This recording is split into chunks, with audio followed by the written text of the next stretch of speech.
Hello everyone, welcome to my YouTube channel Teachme.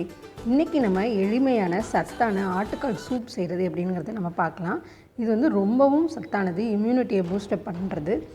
உடம்பு சரியில்லாதவங்க இதை ரெகுலராக எடுத்துகிட்டு வரப்போ நல்ல அவங்களுக்கு எனர்ஜி கிடைக்கும். நார்மலாகவே எல்லாருமே இதை செய்யலாம். இதை எப்படி நம்ம செய்கிறதுங்கிறத பார்க்கலாம்.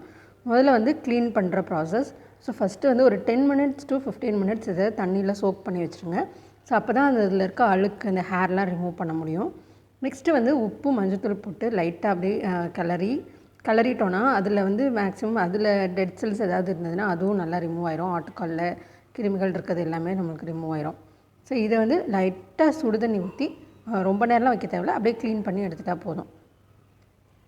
ஸோ இந்த தண்ணியை ஊற்றிட்டு அகைன் வந்து 2 times வந்து நார்மல் வாட்டர் ஊற்றி இதை க்ளீன் பண்ணணும். ஸோ க்ளீனிங் ப்ராசஸ் இவ்வளோ தான்.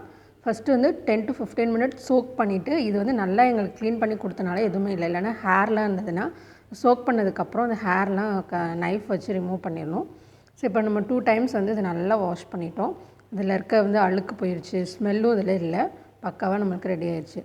ஸோ இதை வந்து நம்ம ரொம்ப ரொம்ப சிம்பிளான ஸ்டெப்ஸ் தான். குக்கரில் வந்து இதை போட்டுட்டு வெங்காயம் வந்து ஒரு 100 கிராம், பூண்டு வந்து ஒரு 100 கிராம், அப்புறம் தக்காளி வந்து சின்ன தக்காளி ஒரு 2. ஸோ இதெல்லாம் நம்ம ஆட் பண்ணிட்டால் போதும். தென் சீரகம், மிளகு, சோம்பு, பட்டை, கிராம்பு வேணும். காரம் அதிகமாக வேணுங்கிறவங்க மிளகாத்தூள் கொஞ்சம் சேர்த்துக்கலாம்.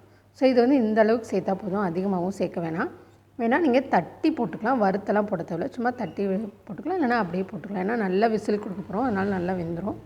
ஸோ இவ்வளோ தான். காரம் வேணுங்கிறவங்க மிளகாத்தூள் வந்து ஒரு 1/2 ஸ்பூன் போட்டுக்கோங்க. தண்ணி வந்து ஒரு 2 லிட்டர் தண்ணி ஊற்றிக்கோங்க.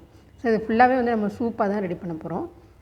ஃபுல்லாக வந்து நிறையா தண்ணி ஊற்றி உப்பு வந்து தேவையான அளவு ஆட் பண்ணிக்கோங்க. தேவைன்னா நம்ம அப்புறம் கூட ஆட் பண்ணிக்கலாம். ஸோ இப்போ வந்து நான் மீடியம் அளவில் உப்பு சேர்த்துக்கலாம். ஸோ இது வந்து ரொம்ப சிம்பிளான ரெசிபி அண்ட் ஹெல்த்தியான ரெசிபி. ஸோ எல்லாருமே ட்ரை பண்ணி பாருங்கள், நல்லாயிருக்கும். 10 to 15 விசில்ஸ் வரைக்கும் நம்ம கொடுக்கலாம். மீடியமில் வச்சுக்கோங்க. ஸ்டீம் ஃபுல்லாக ரிலீஸ் ஆனதுக்கப்புறமா நம்ம வந்து மூடியே திறக்கலாம். இப்போ வந்து பார்த்திங்கன்னா ஃபுல்லாக அதில் ஆயிலாக நல்லா மிதந்துட்டுருக்கோம். அப்போ அதில் இருக்க கொழுப்பு எல்லாமே அந்த வாட்டரில் கிடச்சிருச்சுன்னு அர்த்தம். ஸோ முழு சத்துமே நம்மளுக்கு கிடைக்கும். ஸோ எல்லாருமே இதை வந்து சூப்பை விரும்பி சாப்பிட்லாம். சூப் ரெடி ஆயிடுச்சு, நாங்கள் எல்லாருமே குடிச்சிட்டோம். நீங்களும் வீட்டில் செஞ்சு பார்த்துட்டு, இன்றைக்கி சண்டே வேறு, இன்றைக்கி செய்யுங்க, செஞ்சு பார்த்துட்டு நல்லா சாப்பிடுங்க.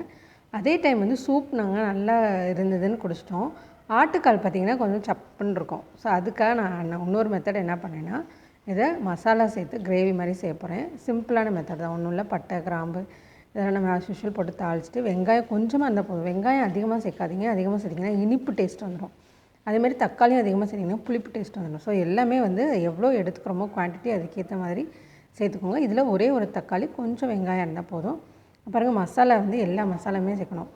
மிளகாய் தூள், கறி மசால் பொடி இதெல்லாம் வந்து சும்மா 1/2 ஸ்பூன் சேர்த்தா போதும்.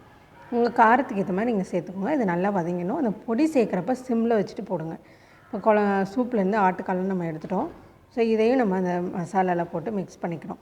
ஸோ மிக்ஸ் பண்ணிட்டு ஒரு 5 minutes நம்ம மிக்ஸ் பண்ணி அந்த மசாலா எல்லாமே அதில் சார அளவுக்கு இருந்தால் போதும். ரொம்ப டேஸ்டியாக இருக்கும். சூப்பும் ரெடி, கிரேவியும் ரெடி. ஆட்டுக்காலும் நம்ம சுவையாக சாப்பிடலாம். ஸோ இது நீங்கள் செஞ்சு பார்த்துட்டு எப்படி இருக்குதுன்னு எனக்கு கமெண்ட்ஸ் பண்ணுங்கள். ரொம்ப ஹெல்த்தியான சூப் இது. ஸோ நம்ம உடம்புக்கு தேவையான மசில்ஸ் அண்ட் போன்ஸ்க்கு தேவையான எல்லா ஸ்ட்ரென்த்துமே இந்த ஆட்டுக்காலில் கிடைக்கும். ஸோ வந்து வீக்லி ஒன்ஸ் இதை நம்ம செஞ்சு சாப்பிட்லாம். சூப் அண்ட் கிரேவி ரெடி ஆகிடுச்சு, நாங்கள் சாப்பிட்டோம். நீங்களும் செஞ்சு சாப்பிடுங்க. உங்கள் ஃப்ரெண்ட்ஸ் சர்க்கிளுக்கும் இதை ஷேர் பண்ணுங்கள். தேங்க்யூ.